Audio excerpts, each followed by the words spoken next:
Hello to everybody that's joining. Welcome to the MIDAS webinar series. We'll still leave it a couple of minutes for people to trickle in. Thanks for joining. We'll start soon.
Hello, everybody. Welcome to the MIDAS webinar series. We're about to get started here. Today is a special webinar that we're doing to have people that just recently were awarded MIDAS COVID-19 Urgent Grant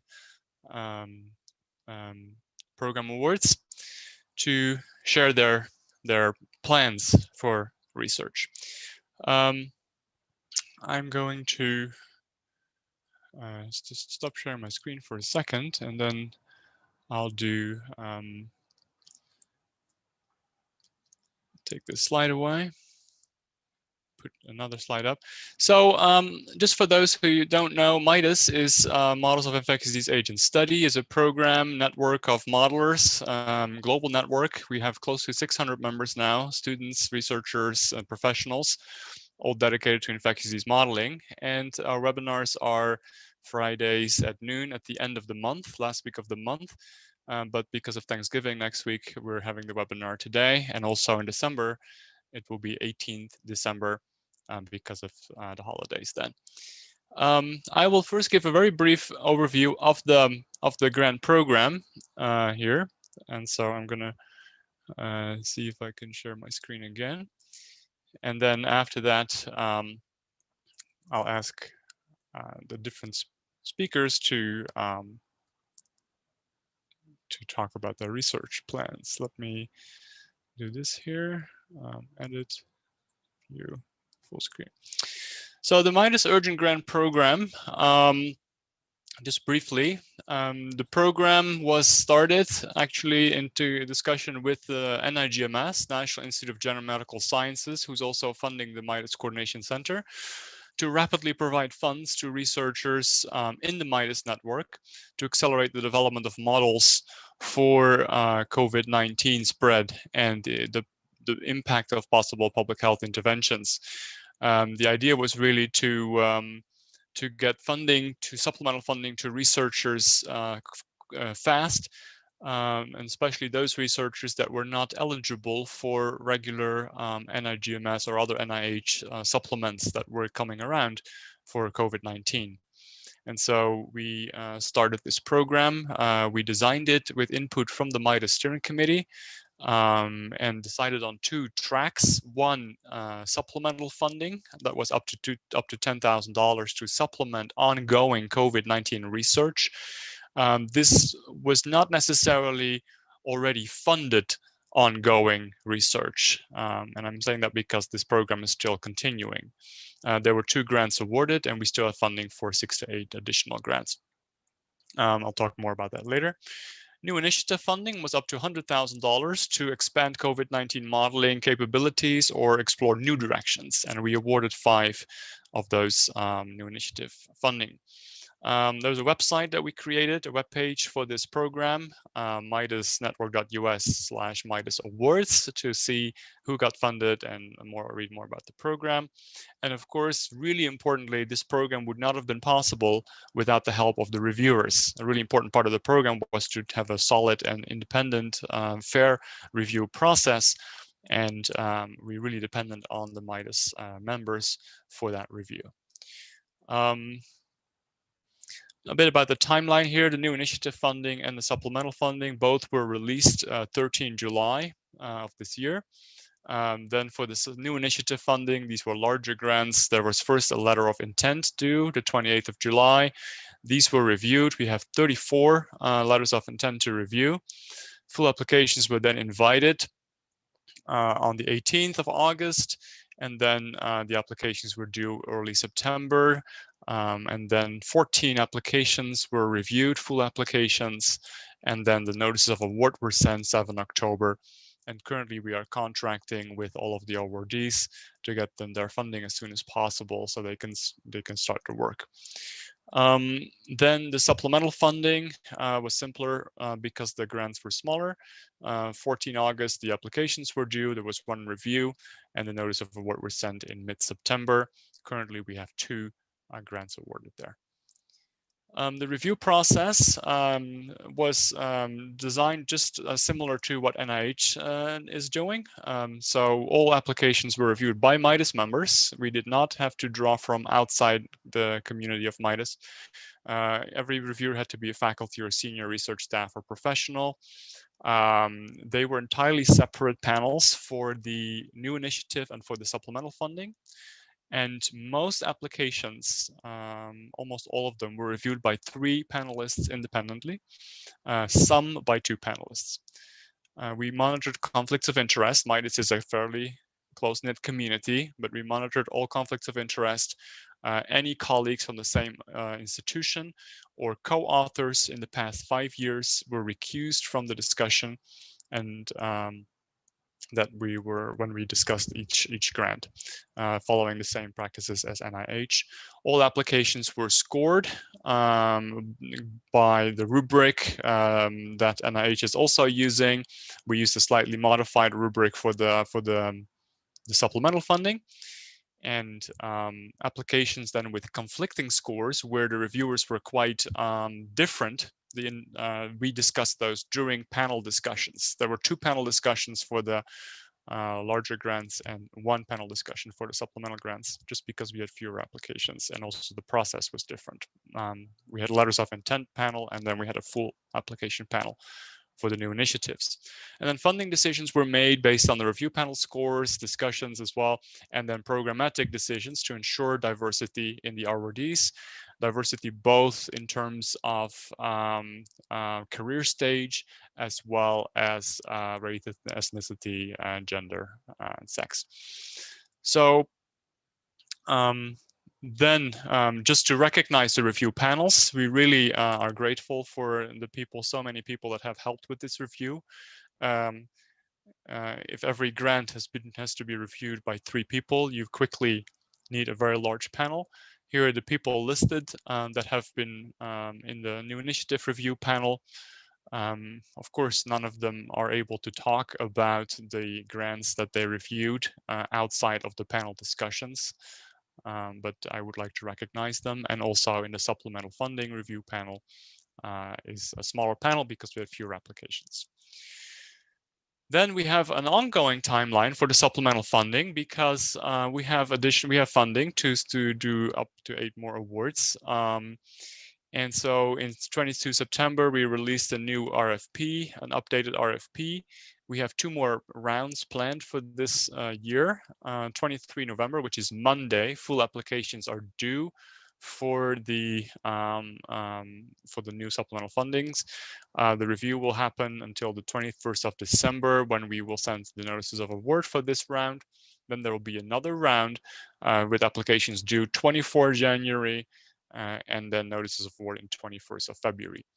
We don't consider to do review or more rounds after that, really, because that is getting very close to the end date. The entire program runs until the end of June of next year, because that's when our supplement ends. So it doesn't make much sense to do rounds after that. So we really hope that we can make all the awards before in these two new rounds.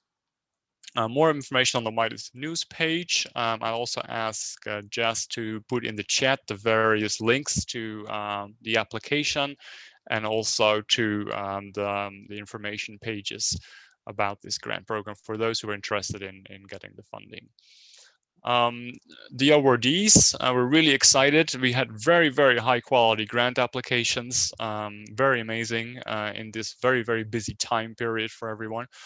And so the awardees are here for the new initiatives. Joe Leonard, who will talk today with a project about transmission and severity of SARS-CoV-2 in India. Isabel Rodriguez Barraquet, who talked in last seminar, webinar in October about sero-epidemiological modeling of COVID for COVID control. Dan Larimore is also here today, talk about model-informed vaccine prioritization strategies. Jalene Girardin is also here today, who will talk about design of cost-effective COVID-19 surveillance. And then Tom McAndrew will talk next week about his aggregating computational models and human judgment for more accurate forecasts of the COVID outbreak. The supplemental funding awardees will talk in December, and they'll be with us. Asma Zizi at University of California, Irvine, talking about optimizing COVID-19 awareness and testing strategy. And then Maria del Pilar Fernandez will also talk next week about agent-based modeling in South America. If you're interested in joining that webinar in December, please go to the website here and register, and then we'll be excited to see you there when we talk about hear from these other people as well. And I want to acknowledge, of course, NIGMS for the funding that they generously supplied for this program, the steering committee that gave valuable input in how to design this program and what kind of approach to take, all the reviewers again. The University of Pittsburgh Clinical Translational Science Institute has been invaluable in providing support for the application process, the review process, and also logistical support. And of course, our own staff at the Coordination Center, Jess Salerno, Stephanie Shatbolt, John Lavander, Jeff Stazer have really worked tremendously hard to try to make as fast a timeline as possible for this program to get the funding out as soon as possible. So with that, today we'll hear first from Jalene Girardin, who's at Northwestern University. Then we'll hear from Dan Larimore at the University of Colorado Boulder, and then from Joe Leonard at the University of California, Berkeley. And each will present about their project. Please, if there's questions, use the chat or the Q&A, and then we'll give time after each talk for some questions and answers. So with that, I'll stop sharing my screen, and I'd like to ask Jalene to give her her presentation about her project. Thanks, everyone. Thanks especially to the Coordination Center and NIGMS for spearheading this, and thanks for coming and listening to what we're hoping to do over the next few months about thinking about surveillance of COVID-19 and cost effectiveness. So the let me see. Okay. So the problem that we're thinking about is the question of how, as a policymaker, could people make good decisions about COVID-19 policy with regards to what is going on in terms of transmission. So if transmission is increasing, then we would want to tighten mitigation to prevent adverse health outcomes. If transmission is decreasing, we might want to relax mitigations so that we can have some economic gains, maybe political gains, social gains. So that's all like good decisions, but we're also in danger of making poor decisions. So if transmission is increasing, but we relax mitigations, or if transmission is decreasing and we tighten mitigations, those all have costs that we might want to avoid. So we've been working with the state of Illinois for what feels like 500 years now But these are the kinds of things that they're thinking about. And when they're looking to assess what are trends in transmission, they're looking at the same indicators that basically everyone else is looking at, namely cases, test positivity rate, hospitalizations, and deaths.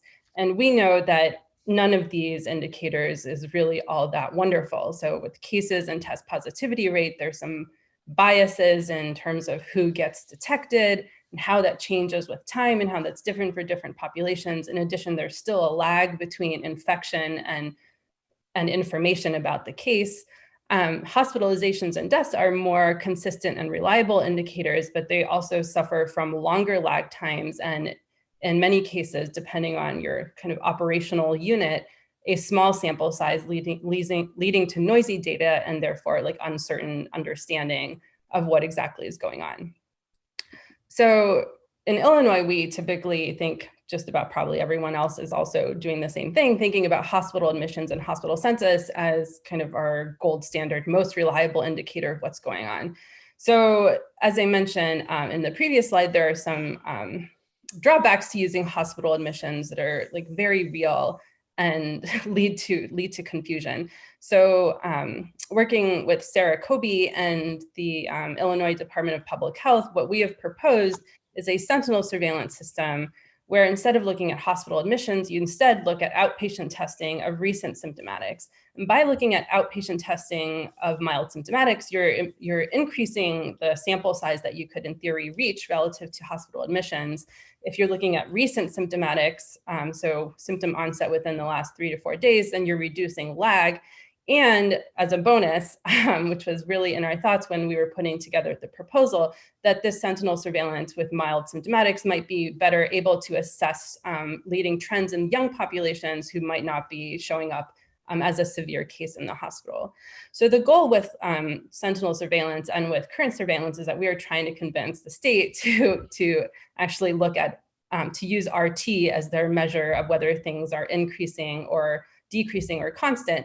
And with using something like hospital admissions to estimate RT, we're looking at a substantial lag in what our assessed RT is versus what RT is today. So there's a whole window of time about which we know nothing if we're using hospital admissions.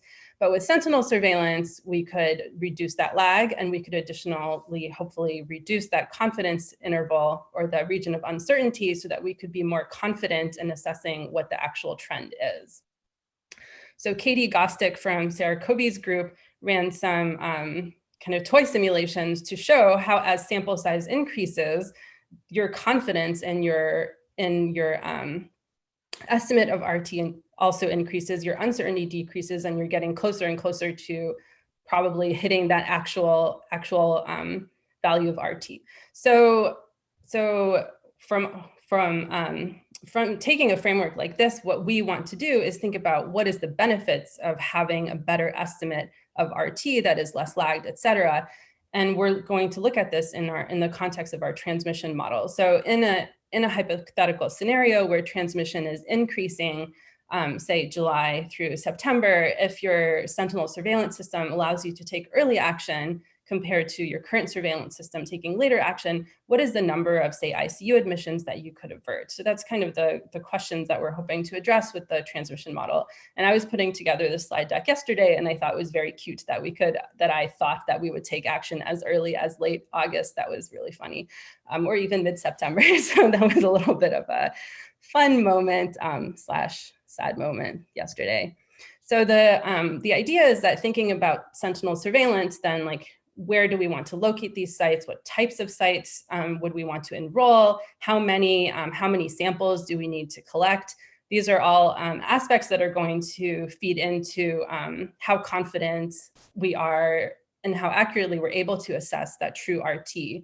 So then taking that in the transmission model to say, like, if we had this setup of Sentinel surveillance, what kinds of actions and responses would we be taking in a synthetic system and measuring the health outcomes of that? And then in the second branch, talking with IDPH about their current efforts to set up the Sentinel surveillance and assessing what their costs are, what they think the costs are of had they been taking different decisions, et cetera. and together coming up with a framework to evaluate cost effectiveness of different surveillance designs. So I'm just thinking about time, so I might go through the next part a little bit rapidly so that we can wrap up here in the 10-minute time frame. So our model is one that we've been working on since March. It's basically a pretty standard SEIR model with the eye compartment exploded to capture a lot of the same things that no doubt everyone else is also thinking about, including hospitalization and intensive care. And we are involved with making basically weekly forecasts for Illinois. And so we have this whole history of calibration at the operational unit level in Illinois. So this is the unit at which we will be working for this project as well.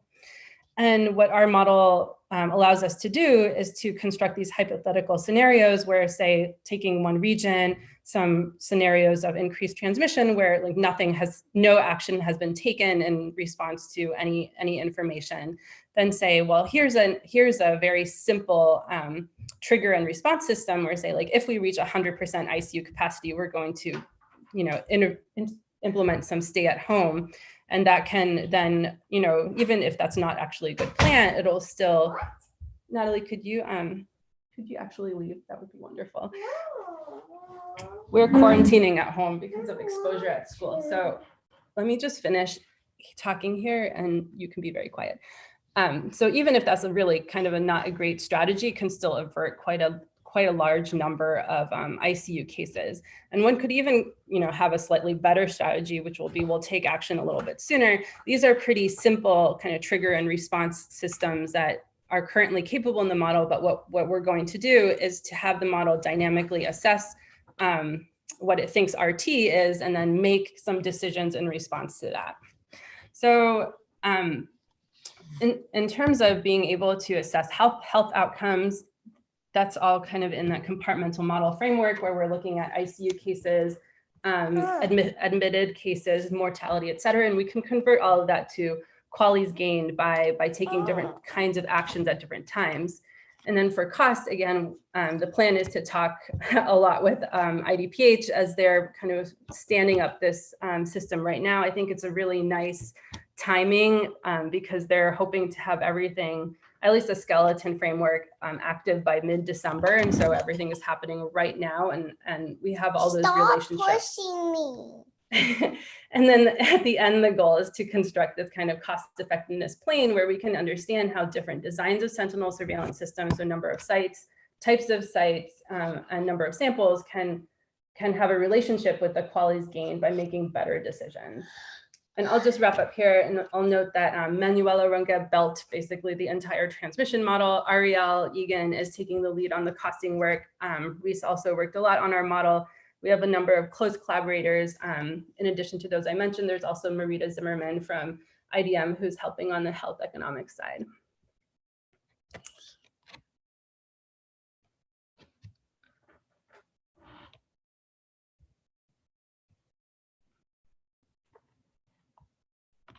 Sorry. Thanks, Jolene. And welcome, Natalie. Yeah, so I don't know if anybody has questions for Jolene at this point. Please use the chat or the Q&A. One quick question that maybe I could ask is, here's Cecile has a question. Many people get tested at free testing sites.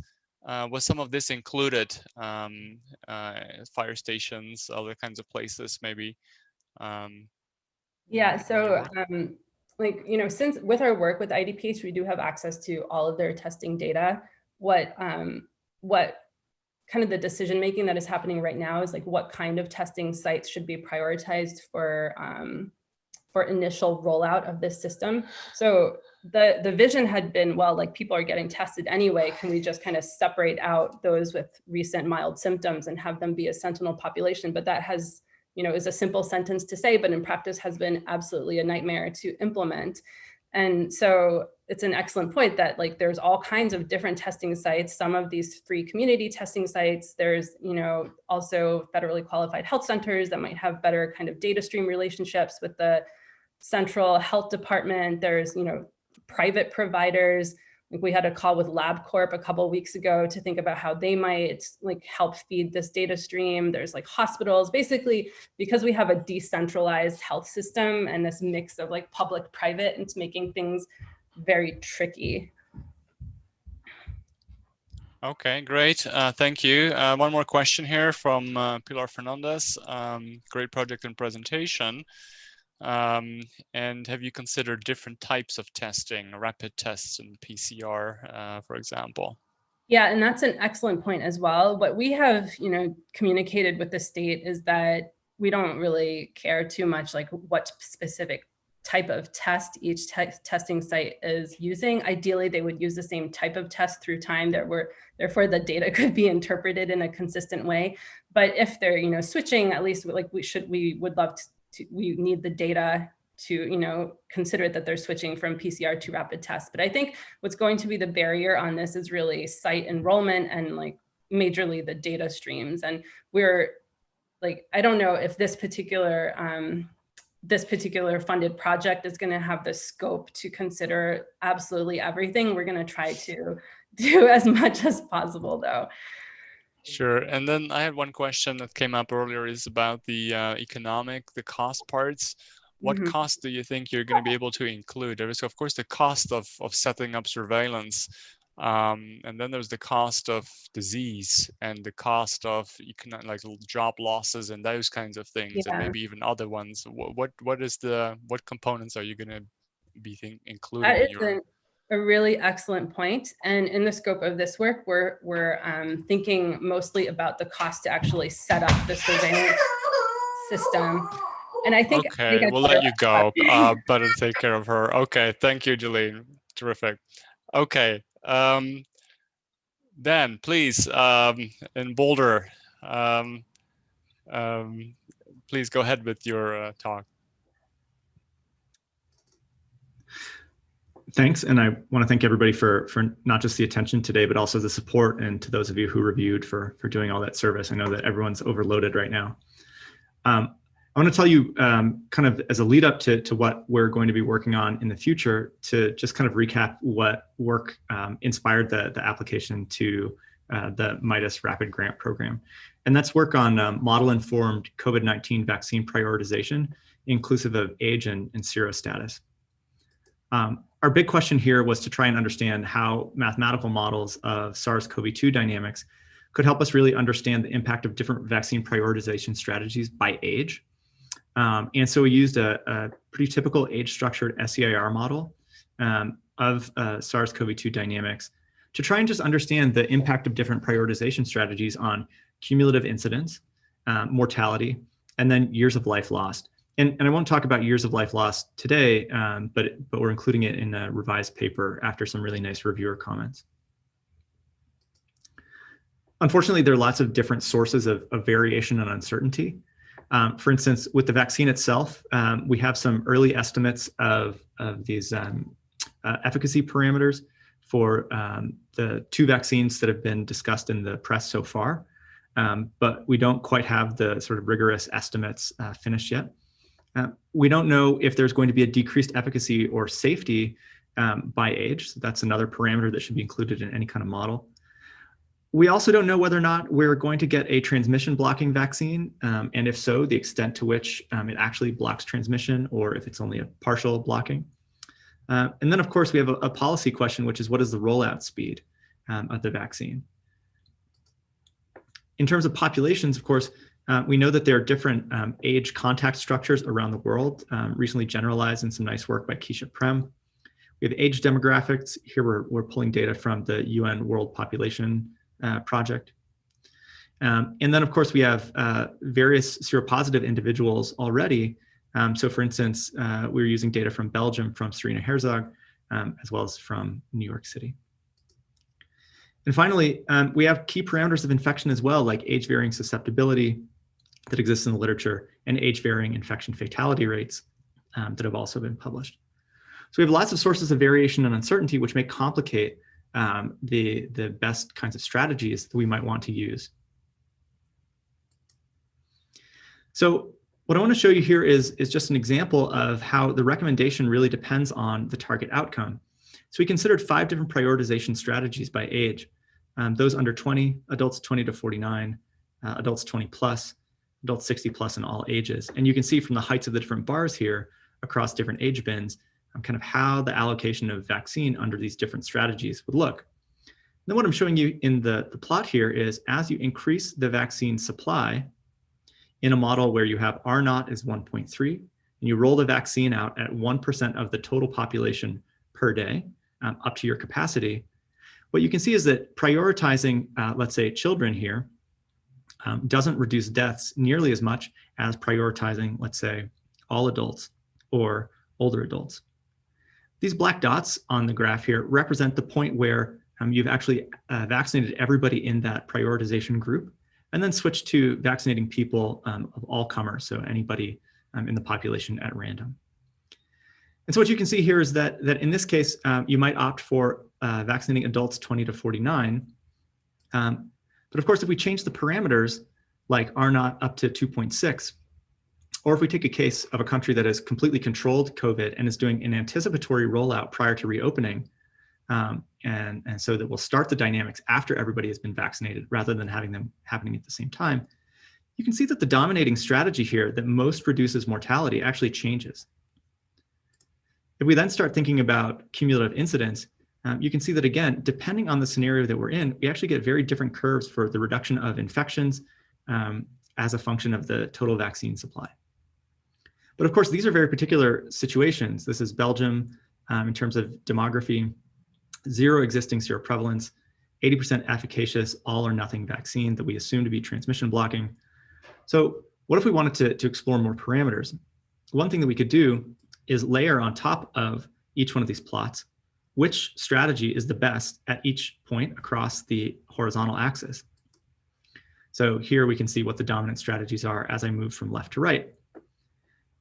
And then we can generalize these into heat maps. So as I change, for instance, vaccine efficacy, we can see in the heat map against changing total vaccine supply, what is the dominant strategy in terms of minimizing mortality or minimizing incidence.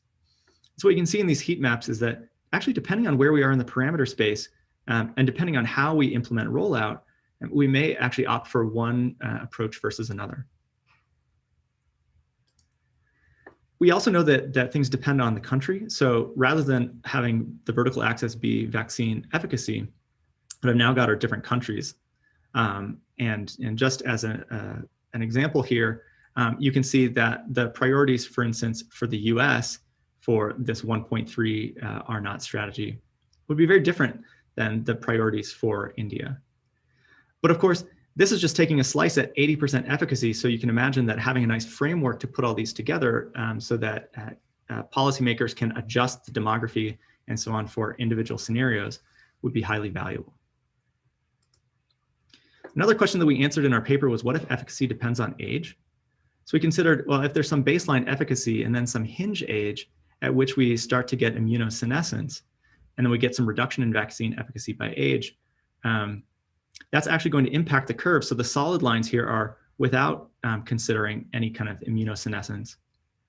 And then the dashed lines are what happens when we do include that. So one of the key questions that we get is, yes, all these lines go down, but is there some point at which immunosenescence actually changes policy? So is there a tipping point?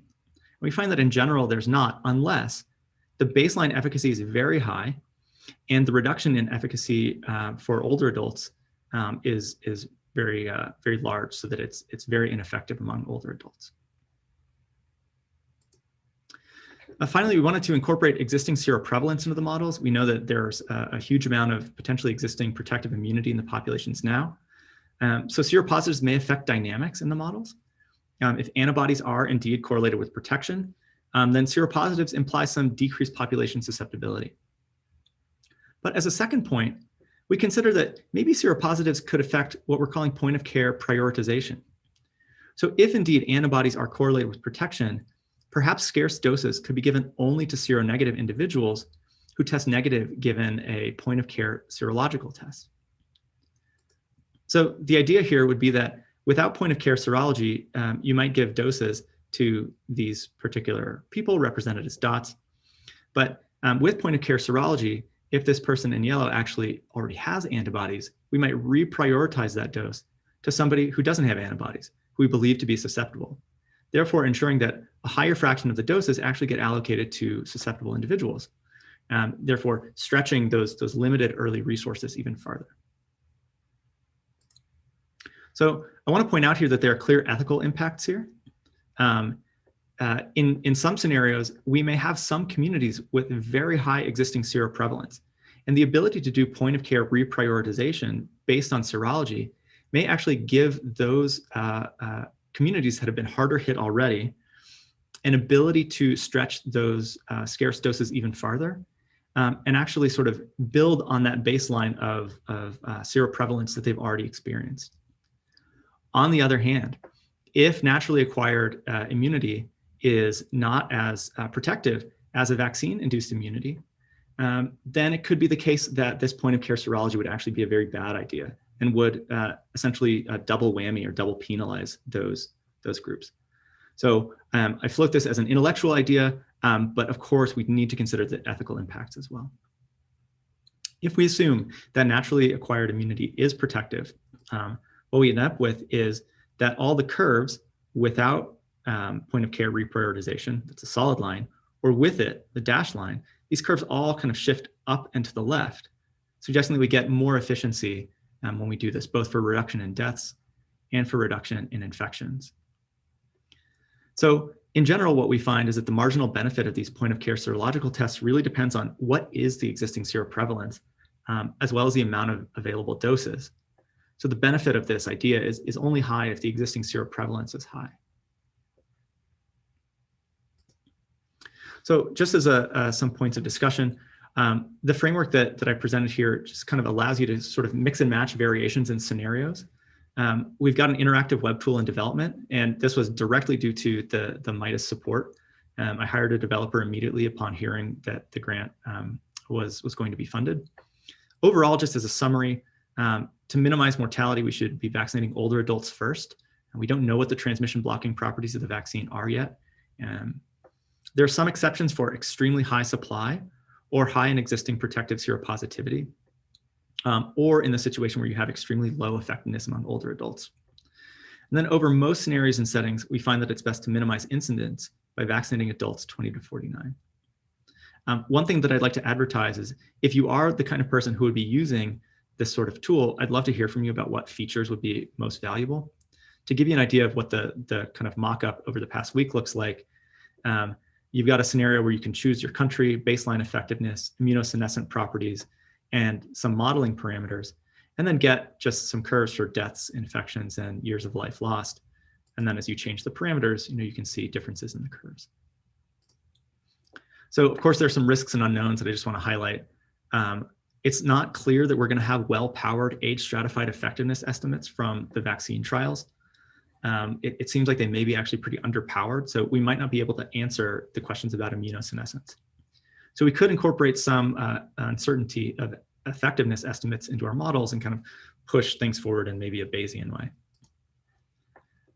It's not clear to me if these point of care serological tests could address inequities or exacerbate them, as I mentioned before.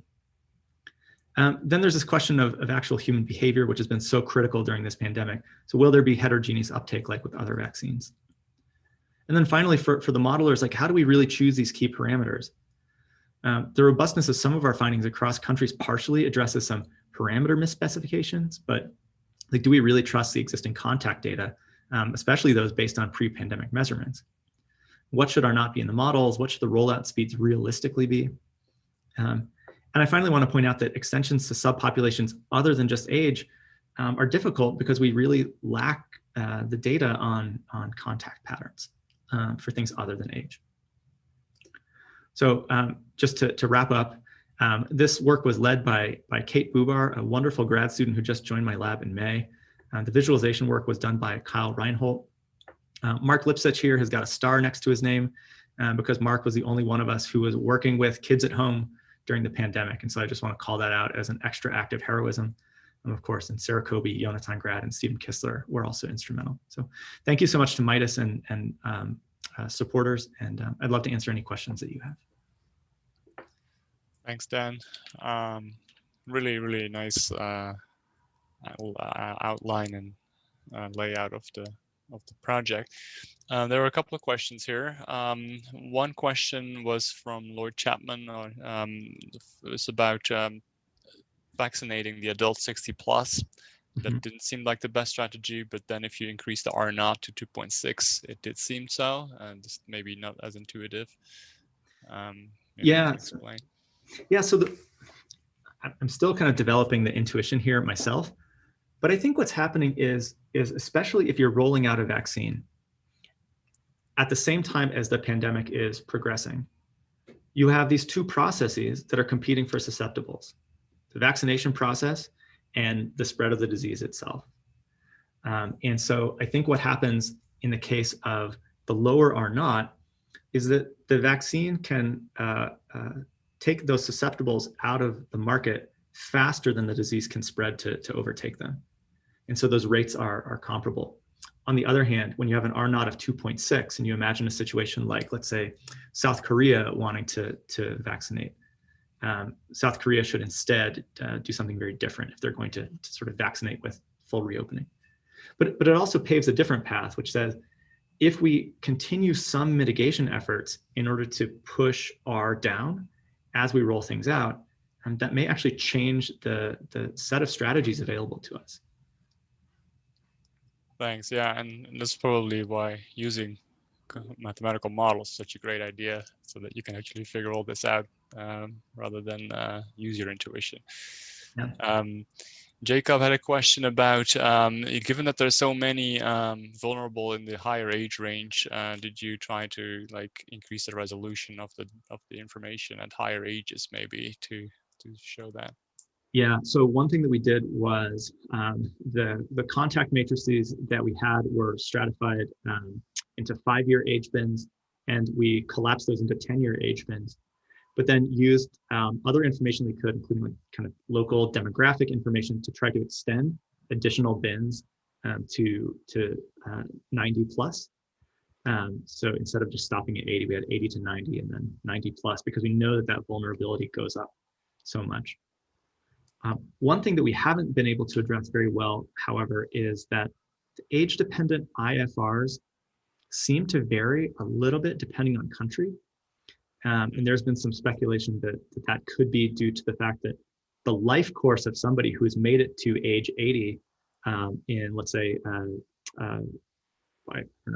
Pakistan, let's say, somebody who's 80 years old in Pakistan has experienced a very different life course than somebody who's 80 years old in the US. And so the IFRs seem to maybe be different, with the hint that they're maybe lower in LMICs than in, let's say, the US or the UK. Okay, thank you. And then the last question, also by Lord Chapman, is about is the seroprevalence high enough in some of the risk groups, maybe to make it cost effective for the point of care serology? If you think about test cost and test sensitivity and specificity, have you thought about that? Yeah, so I'm going to see if I can bring this up right now. Sure. Nope, it's not going to work. There's a Zoom window that's hiding over my desktop, so I can't bring this up. But anyway, so you can do the calculations to ask for a particular sensitivity, specificity, and seroprevalence. What sort of bonus coverage would you get of the population if you use the point of care serology versus not using it? And so you can do that calculation analytically in the case that you do vaccine rollout prior to dynamics. But if you roll out the vaccine at the same time as the dynamics, then you can't do anything analytical anymore. And so we sort of included that in the supplement of the revised paper. But I think that realistically, the ethical questions may be too tricky to, they may get in the way of any serious consideration of this, because I think we have too many questions about even basic factors like transmission blocking and so on about the vaccine. Yeah, that makes sense. And unfortunately, to be useful, then you'd want to stick to some of the more pressing things. Yeah. Okay, thank you so much. Just so everybody knows, the webinar is recorded, will be posted, and also because there are more questions than we can answer right now, and we'll make sure the questions get to the speakers so that they can follow up with everybody if they have the time to do that. Thanks a lot, Dan. Really cool work. The last speaker is Joe Leonard from University of California, and it's gonna move us to India. So thanks, Joe, and go ahead. Thank you, and thanks especially to the Urgent Grants Program for these awards. So I'm going to be talking about a project addressing transmission dynamics and severity of SARS-CoV-2 in 2 South Indian states, which is a collaboration also with Ramana Lakshminarayan, my colleague at Princeton, and the Center for Disease Dynamics, Economics, and Policy, as well as Brian Wall, who's been part of this work based at IVAC. So for some brief context here, despite the stage of the epidemic where we are, and the fact that the majority of not only cases but deaths, and also the overwhelming majority of the population living under non-pharmaceutical interventions all resides in low and middle income countries, we remain in a situation where the overwhelming majority of epidemiological information about COVID-19, its clinical spectrum and its transmission dynamics and control has come from high income settings where some of these findings may not translate. And this was especially the case at the time that we started some of this work with 2 government health ministries of Indian states of Tamil Nadu and Andhra Pradesh in South India. So for the urgent grant, there's 3 aims, but it's sort of a bonus aim of work that we've been doing already, in which I can show some preliminary findings from.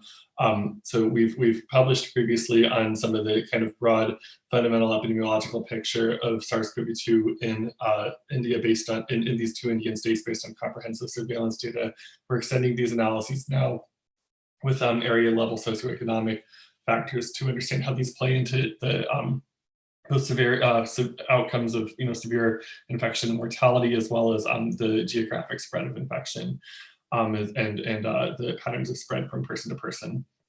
For the urgent grant, our focus really is more on integrating data from comprehensive serological surveys that have been undertaken continuously throughout the epidemic in these 2 states, as well as in other parts of India. First, and most importantly, aiming to estimate age and sex-specific infection fatality ratios from these serological surveillance data paired with mortality surveillance. Second, we aim to get into a bit more detail assessing the role of different age groups in SARS-CoV-2 transmission, harnessing the age profile of infections, as well as data that we've analyzed previously from contact tracing in these states.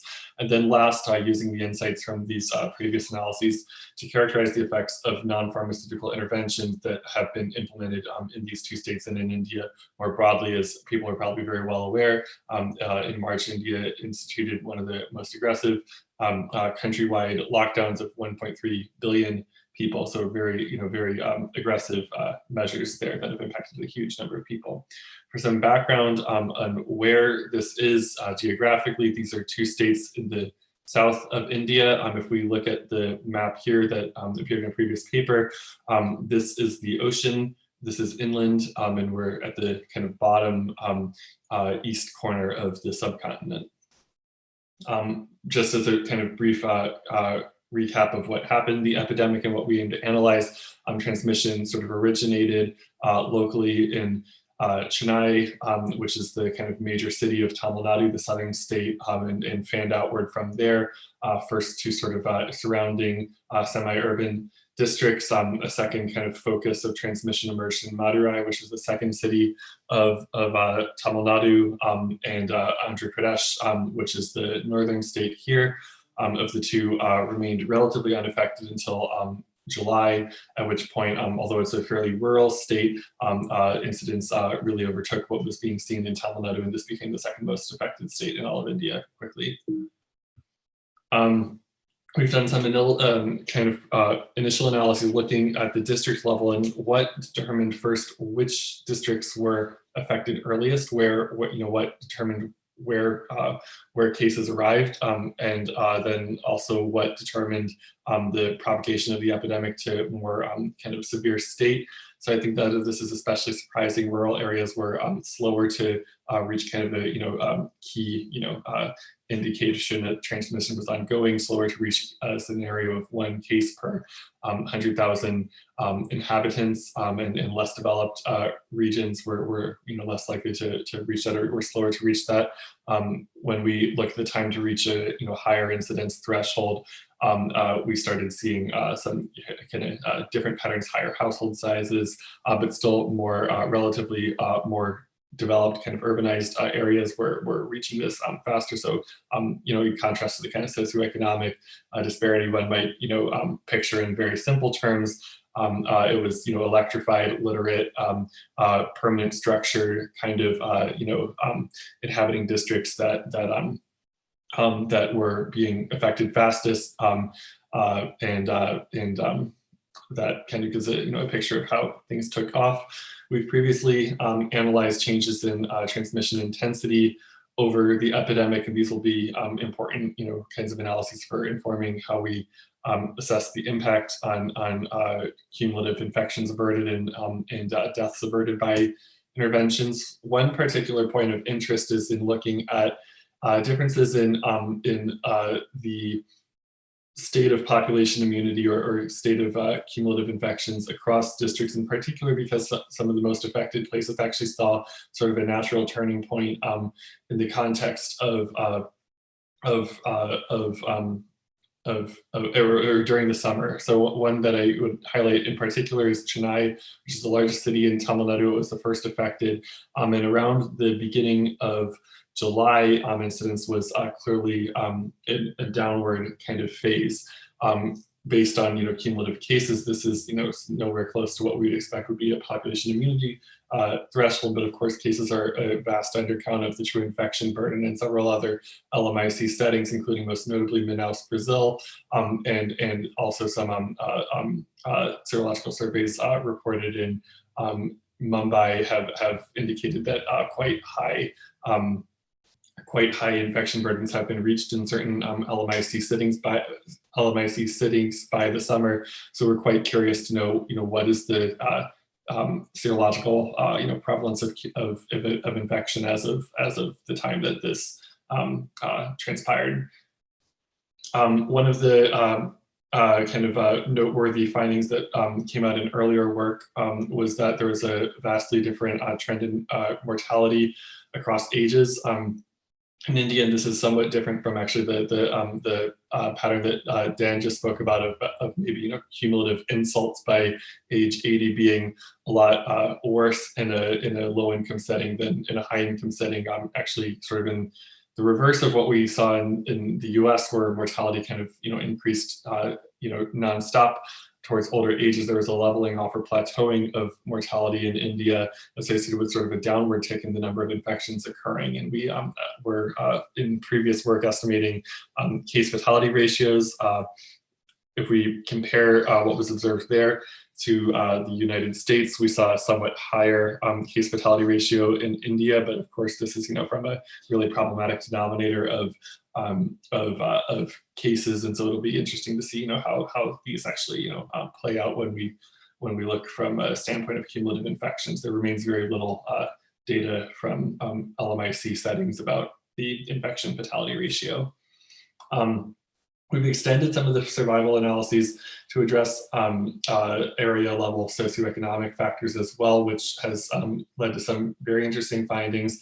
As one might expect, there's some indications of poverty being a factor in mortality. So individuals from city wards or villages where fewer people have bank accounts have higher mortality. There's a sort of protective effect of more people having bank accounts, kind of unclear associations with water and sanitation, but notably other indicators of material disadvantage, such as the absence of electrified indoor lighting, are somewhat weakly associated with higher mortality, but interestingly also higher use of solid fuel biomass burning cook stoves indoors associated with higher mortality. There's a kind of interesting pattern that also emerges when we compare male to female mortality, controlling for all of the other factors, indicated and not indicated on this slide, including age, et cetera.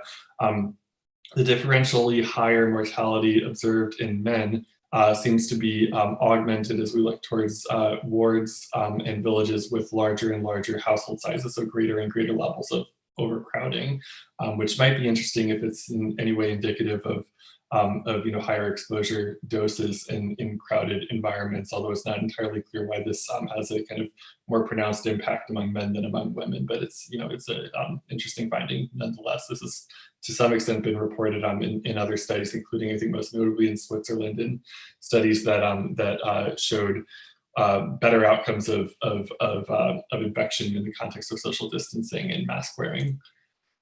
We did a lot of analyses of contact tracing data earlier, where we were able to show a kind of pattern towards indicative of super spreading in a very large sample and estimate secondary attack ratios, et cetera, and came to sort of an interesting set of analyses that allowed us to look at age patterns and transmission.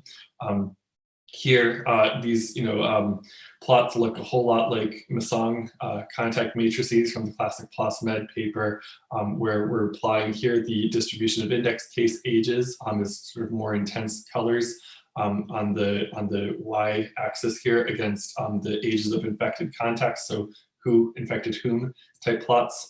And what's differentiating these from the classic kind of contact matrix pattern that we'd expect to see is a complete absence of children. From the picture, there's very, very, very few children ascertained as infected individuals in this setting.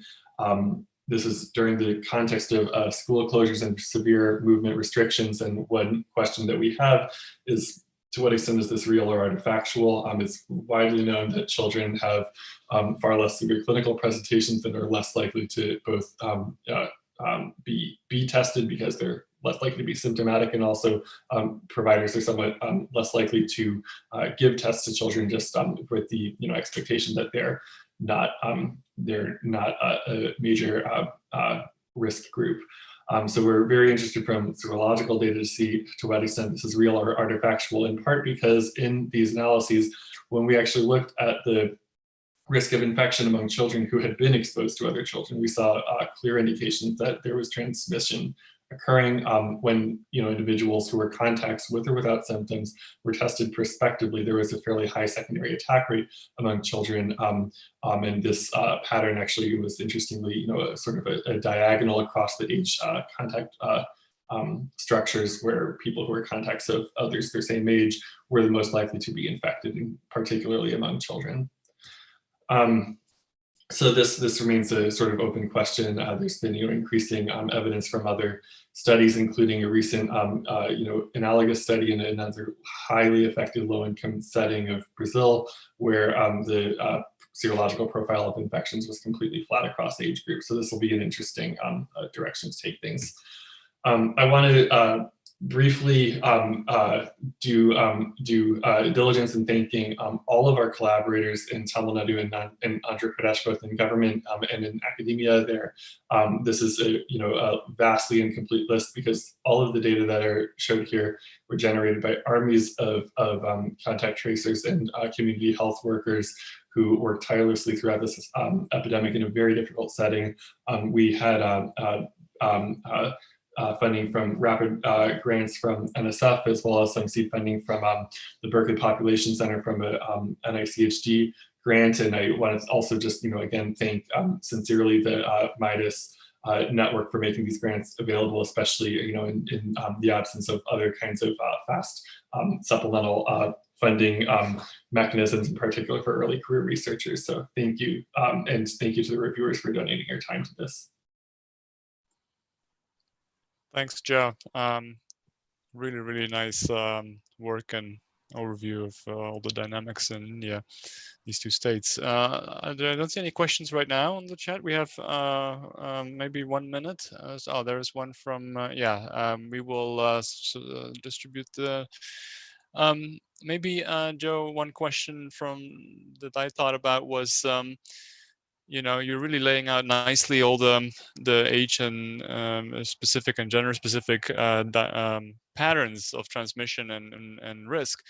Do you think, and it looks a little different from the US in some parts, do you think we're going to see similar differences when we're looking at other countries, or you think we'll start to see some kind of convergence, or you know? Actually, there was recently an NBER report, which is not something I usually come across or read, but it was brought to my attention that this has been reported in other low and middle income countries, that there's sort of a missing, there's a gap in the number of deaths occurring in the oldest age groups. And my suspicion here is that people in a setting where the life expectancy is, you know, on the order of about 70 years, you know, 10 years shorter than in places like the US and Europe, who survive to very old ages are especially wealthy and probably healthy relative to the population average. It's more exceptional to live to 80 in India than it is in the United States, in terms of, you know, how, you know, you're probably positioned in society. And so I wouldn't be surprised if that can account for sort of a lower risk of infection in the oldest age cohorts in low and middle income country settings. But yes, there's a recent NBER report that does show sort of this gap in mortality among the oldest age groups in other LMIC settings, which I would, you know, be very fascinated to see if, you know, if it holds moving forward, or if there's any reason that, you know, deaths are being missed in surveillance. Yeah, exactly. Thanks. I think that's it'll be interesting to see. We can sometimes assume that things are the same in different places, but here it's a great example of how it may not be the case at all. Mm-hmm. Thanks so much for your talk. I'd like to thank all of the speakers for their work that they're dedicating to the pandemic also, and for their work putting in the grants. And we're really looking forward to following their research moving forward. We'll be in touch about sharing slides or not. If that's okay, then we'll put them on the website. If not, we'll redact them or not, but at least the video will be available. And of course, feel free to contact any of the speakers, and we'll be sending out the chat information. So thanks everybody, and please come back next month for the other 3 awardees. Thanks guys, have a great weekend.